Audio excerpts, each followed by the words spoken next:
喺呢個演練入邊，我哋睇到呢，就係響丁角東呢，其實佢現今嗰個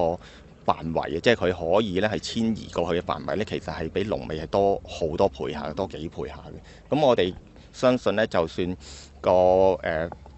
數量可能比預期係略為多嘅話呢，其實喺嗰個接收嘅地點，即係喺個丁角東嘅接收嘅地點嚟講呢，仍然都應該係可以呢，係接收到呢。係呢啲數量嘅遷徙嘅海洋生物嘅，咁但係到我哋而家估算嚟講呢，其實遷徙嘅數量呢應該都唔會話即係去一個好高嘅數字嘅。咁當然今次響龍尾做一個魚類啦，同埋一啲即係棘皮類動物嘅搬遷呢，咁香港可以咁講係都係第一次啦嚇。咁所以我哋基本上亦都係聯同工程部門啦，同埋佢嘅顧問啦，甚至乎係佢亦都委派咗嘅魚類專家呢。係會好密切係監察住咧整個嘅